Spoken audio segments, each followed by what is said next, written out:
دا سوچ به زما خاوند کړی چې تا څنګه دا ماشوم دله ویر کولو ظالمانو داسې په بې دردۍ مو مړ کړی ده. والد کے ساتھ کیونکہ اس کے فیملی کا میٹر کہ ماں اس سے علیحدہ تھی، والد علیحدہ تھا. زما دغه 2 کاله برابرېږي چې زه دلته پلار کره ناست یم. یہ چھوٹا بچہ تھا، تقریباً 2-3 سال ایج کا تھا. یہ ابو کے ساتھ کھیتوں میں کام کے لیے جاتا تھا. یہ هغه ورځ د خپل زوی ولې دا مړه تشدد وکړی چې هغه غریب مړ شوی.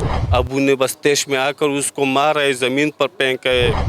بس د ټولو نه دا کشرې چې وفات شو دا ده که نه، دا د 4 کاله عمر. سخت حالت میں اسپتال ہم لے گئے لیکن راستے میں وہ دم توڑ گیا. السلام علیکم ناظرین، میں ہوں شہزاد دورانی اور آپ دیکھ رہے ہیں ڈیلی میدان. میرے ساتھ وہ دکھیاری ماں موجود ہے جس کی گود کو اس کے اپنے شوہر نے اجاڑا ہے. وجہ گھریلو ناچاکی تھی. ہم ان سے بات کرتے ہیں کہ یہ ناچاکی کی وجہ کیا تھی اور ان کا بیٹا والد کے پاس کیوں تھا، چھوٹا کم عمر بچہ تھا، ان کے پاس ہونا چاہیے، اور ان کا اب اس بارے میں کیا کہنا ہے. خدای تعالی صبر در کی بیبي دا راتوی د استاد واده سامنے ټیم کې دا احساسو لانجه پس شي راغله، خفګان پس شي راغله. یاره جی بس خفګان زموږ په دې پیسو باندې راغلی دی، په ما باندې دعوه کوي، باقي ورته زما روڼ هم قرآن قسم کوي، زما ترونه هم ورته کوي. دا زما او د ښځې د خاوند معامله د دې کې نه زما د روڼو څه کار شته او نه پکې زما د ترونو څه کار شته. زه پوه شه، زما خاوند پوه شه، ما له د ماما لور راستولي ده، ما ته یې ویلي دي چې ته باري مشر ما له راواستوه، دله ما باري مشر ملک واستولو. دا د خبرو نه پټېږي. د ملک ورته ویل چې زه به د تا دا ښځه راولم، تا سره به یې مخامخ کښېنم. ده ورته ویل زه مخامخ خبرو ته نه کښېنم. ورته یې ویې ښځه ته دا راولې خو ته به د دې ذمهواري نه اخلې. ملک ورته ویل ویلې به یې ذمهواري نه اخلم. ورته یې ویل که دا تا سبا وسوځوله مړه دې که. ورته یې ویل زه به د دې روڼو ترونو له څه جواب ورکړم. ورته یې ویل دا خو ما د هغوی د کوره ما راویستي که نه. نو بس جي دا د خبرو نه پټېدو نه کښېناستو، بس یې وکړل بس.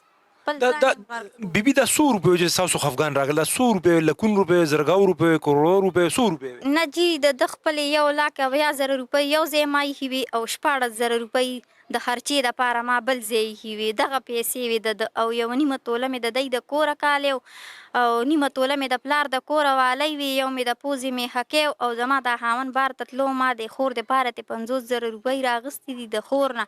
هغه پیسې هم په دغه بکس کې موجودن وي. کالی پکې شته جي او پیسې پکې نشته. د بکس تاله نه ده ماته، کونډۍ نه ده ماته. نو جي دا پیسې په کومه اړه لاړې؟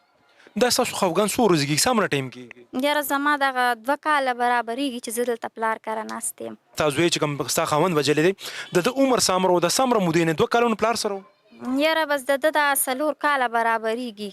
او نو د هغه ورځ د خپل زوی ولې دا مړه تشدد وکړی چې هغه غریب مړ شوی دی؟ یاره جي بس زه خو پلار کره ناست یم، ما ته خو د دې علم نشته. نو بس ما خو تاسو ته هغه بیان ورکړو چې زه خو د خپلې فیصلې دپاره تلي وم. زه لاره کې خبر شوي یم. ما خپل زوی د یور د غېږ نه راغستی ده، خو لکه د هغوی د کور د زنانو دا بیان دی چې پلار یې سار کار له تلو نو ده ته یې ویل چې دا ځان سره پټي لبوزه. ما ته خو د خپل زوی علم نشته. زما خاوند چې شته، زما خاوند به تپوس کوي که نه چې تا دله دا هلک ورکولو نو ته اوس د ده نه تپوس وکړه. ما خو به راپورټ په خاوند باندې به دې هکله کړی دی چې تا ولې خپل زوی غله ورکولو.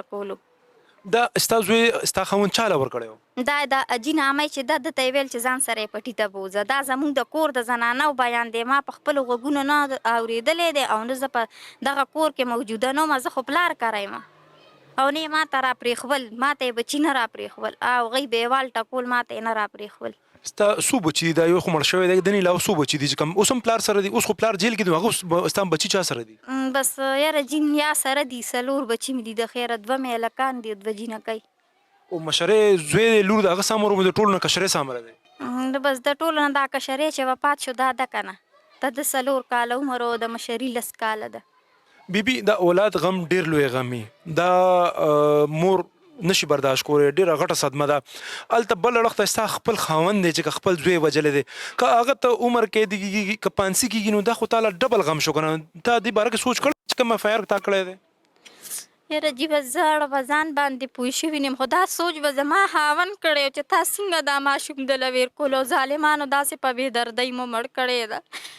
جي بس زه نورې سم نه یمه، بس د ما خالص سیچو ته دا درخواسته چې ما له به اجي مجرم ګرفتارې او باقي که کم یو کس پکې رشوت واخیستو، د ما خالد سیچو ته دا درخواسته چې د هغه سړي نه به وردي کوزې زما په وړاندې. رشوت مشوت په نه چلېږي، مونږ غریبانان او بې اسرې خلک یو. زما د ماشوم زوی تپوس په دی کوي، دی دا وردي د څه دپاره لګولي د زما د ماشوم زوی تپوس په دی کوي زما دا درخواسته خالي دي سي چوته چې ما ته لکه د خپل خور مور غوندې وګوري چې زما د عزت هم تپوس وکړي زما د ماشوم بچي هم تپوس وکړي بیبي تا اوس خبر وکړه ستا اف آی آر تا چې کوم کړی د خپل خاوند خلاف کړی دی تا وایې چې حاجي منشودي کې د حاجي څه کار د تشدد حاجي کړی تا ته چا ویلي دي دا زموږ د کور بندیانو وي زما یور مو وي چې دا حاجي راوړو او زما زوی ته یې غېږ کې واچولو چې دا بېهوشه شوی دی جي زه خو تاسو ته په بار یم چې زه خو په دغه موقع په کور کې م نه وم او زه خو خپله سرتور سر په لاره کې مې منډې والې پردو خلکو ته مې سوالونه کول چې ما له ګاډۍ وګورئ چې زه دا خپل زوی اسپتال ته یوسم زه خو تاسو ته په بار چغې وم چې زه خو په دغه موقع کور نه وم خو دا د هغوی د کور د خلکو بیان ده بیبي ستا څلور بچي دي ستا 2 کاله دلته پلار کره وشول مور خپل بچو نه بغیر نشي پاتې کېدی دې دوران ستاسو جرګې شوي ده کیسه ختمه شي او خپل بچو ته خپل رانږدې کړي هغې خپل پخپله ته تربیت وکړي یاره لکه په دې دوران کې زما دا زوی چې وفات شو نه دې نه پهله د 2 کالو کې نو په 2 کالو کې ما مشران ورلېږل بس دا د مشرانو نه پټېدو کنه ما سره مخامخ خبرو ته روبرو نه کېناستو کنه ما سره خبرو ته نه کېناستو بس مشرانو نه پټېدو بچی تا سره ملاوېدلو راځي که پرېږدي ملاقات لم نه پرېږدي نه نه جي زه تاسو ته ویم نه چې نه راپرېږدي ما ته یې نه راپرېږدي که نه ما ته بچي خپل نه راپرېږدي ایس ایچ او ارمل خالد خان صاحب سے جانتے ہیں انہوں نے ملزم کو کتنے عرصے میں گرفتار کیا اور اس واقعے کا پس منظر کیا والد نے کیا اقرار کیا ہے کیوں اس نے اپنے بچے کی جان لی جی یہ ایسا وقوع ہے کہ چھوٹا بچہ تھا والد کے ساتھ تھا کیونکہ اس کے فیملی کا میٹر کہ ماں اس سے علیحدہ تھی والد علیحدہ تھا فیملی میٹر تھی ایچولی اس تک پہنچا کہ طلاق تک ان لوگوں کا آپس میں بات پہنچا ہے یہ چھوٹا بچہ تھا تقریباً 2-3 سال ایج کا تھا یہ ابو کے ساتھ کھیتوں میں کام کے لیے جاتا ہے کھیتوں میں ذمہ داری کرتا ہے اس کا ابو غریب بند ہے وہ بھی لیکن وہ سائیکو ہے تھوڑا مینٹلی ڈسٹرب ہے وہ اس کے ساتھ گیا تھا کھیتوں کے لیے لیکن اس ٹائم وہ چھوٹا بچہ ضد کر رہا تھا ابو کے ساتھ نہیں جا رہا تھا